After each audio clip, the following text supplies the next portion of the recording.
మంత్రి పదవి నుంచి కొండా సురేఖను తప్పించబోతున్నారు అనే ప్రచారం నడుస్తున్న నేపథ్యంలో మరి ఆమె ప్లాన్ ఏంటి? ఆమె ఏం చేయబోతున్నారు? ఆమె ప్లానాపేక్షణ ఏంటి? కాంగ్రెస్ పార్టీలోనే ఉంటారా? వేరే పార్టీలో జాయిన్ అవుతారా? ఏం జరిగే అవకాశం ఉంది అంటే ఆమె ఇప్పుడు కాంగ్రెస్ పార్టీలోనే ఉండాలి, మంత్రి పదవిలోనే ఉండాలి.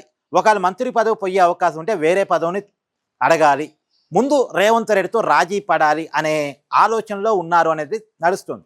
సహజంగా ఆమె రెబరు, అంత ఈజీగా రాజీ పడే టైప్ అయితే కాదు. ఏదో అంటారు కదా, సార్ మీరు మారిపోయారు సార్ అని.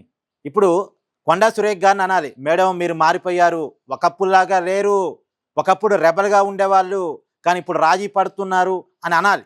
ఎందుకంటే ఆమెకు పెద్దగా పొలిటికల్ ఆప్షన్స్ కూడా ఏమీ లేవు. ఆమె 4-5 పార్టీలు తిరిగి వచ్చారు, ఎక్కడా కూడా ఆమె ఇమ్మలేదు. అందులోనూ ఆమె అసలు ఊహించలేదు కాంగ్రెస్ పార్టీలో ఇలాంటి రియాక్షన్ ఉంటుంది అని ఊహించలేదు. వాళ్ళ కూతురు మాట్లాడగానే కొంతమంది ఎమ్మెల్యేలు సమావేశమై కొండా సురేఖ మీద చర్యలు తీసుకోవాలని రిఫర్ చేయటం, పార్టీ షోకాజ్ నోటీస్ జారీ చేయటం. ఎందుకంటే కొండా సురేఖ కాదు కదా మాట్లాడింది, వాళ్ళ కూతురు కదా.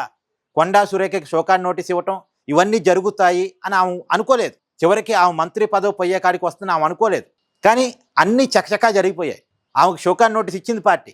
నిజానికి ఇంకా షోకాజ్ నోటీస్కి కొండా సురేఖ ఏమీ సరైన రిప్లై ఇవ్వలేదు.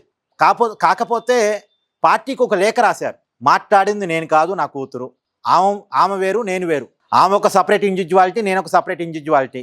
నా కూతురు మాట్లాడిన మాటలకి నన్ను బాధ్యత వహించమంటాం, నన్ను వివరణ అడగటం సహజ న్యాయ సూత్రాలకు విరుద్ధం కదా.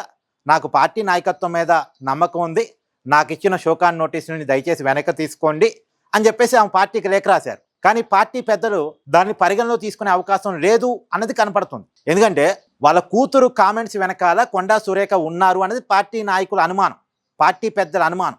ఇప్పుడు కొండా సురేఖ మీద చర్యలు తీసుకుంటే రాబోయే కాలంలో రేవంత్ రెడ్డి గారికి వ్యతిరేకంగా, పార్టీకి వ్యతిరేకంగా, ప్రభుత్వానికి వ్యతిరేకంగా ఇంకెవరైనా మాట్లాడాలంటే భయపడతారు. కొండా సురేఖ మీద చర్యలు తీసుకుంటే కోమటిరెడ్డి రాజగోపాల్ రెడ్డి భయపడతాడు, చిన్నారెడ్డి భయపడతాడు, అన్రు రెడ్డి భయపడతాడు, మిగతా వాళ్ళంతా భయపడతారు, మిగతా వాళ్ళంతా దారికి వస్తారు అనేది రేవంత్ రెడ్డి టీం ప్లానాపేక్షను అండ్ కాంగ్రెస్ పెద్దల ఆలోచన తీరు కూడా ఇలా ఉంది. అయితే ఇప్పుడు తన పదవిని కాపాడుకోవటానికి రేవంత్ రెడ్డి గారితో రాజీ పారమని కొండా సురేఖ్ గారు ఎత్తుకుంటున్నారు అనేటువంటిది. గతంలో ఆవిడ కాంగ్రెస్ పార్టీ మంత్రి పదవికి రాజీనామా చేస్తే ఇమీడియట్గా గవర్నర్ గారు అప్పుడు ఆమె రాజీనామాను ఆమోదింపజేశారు. ఆ రోజు కూడా ఆమెతో బతిలాలి, ఆమెను బొజ్జగించలే. ఆ రోజుల్లో ఆమెకు అది షాకు. తర్వాత ఆమె జగన్మోహన్ రెడ్డి వెనకాల నడిచారు, తర్వాత జగన్మోహన్ రెడ్డితో పొసకలే.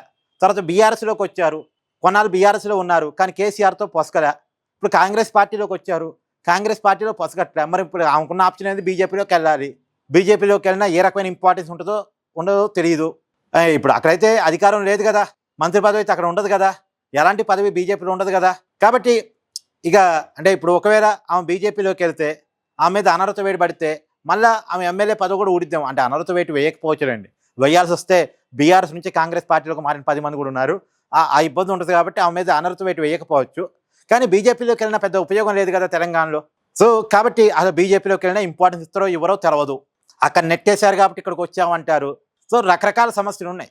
కాబట్టి ఉన్నంతలో కాంగ్రెస్ పార్టీలోనే రాజీపడి, ప్రభుత్వంలోనే రాజీపడి రేవంత్ రెడ్డి గారితో కొంత సయోధ్య వాతావరణంలో పనిచేసుకుంటూ పోవాలి అనేది ఇప్పుడు కొండా సురేఖ్ గారు ఆలోచిస్తున్నారు. దానికోసం మధ్యవర్తుల్ని రంగంలో దింపారని చర్చ కూడా నడుస్తుంది. మరి రేవంత్ రెడ్డి గారు లేరు కదా అంటే రేవంత్ రెడ్డి గారి టీంతో మధ్యవర్తులు మాట్లాడుతున్నారు అనేటువంటిది నడుస్తున్న సమాచారం.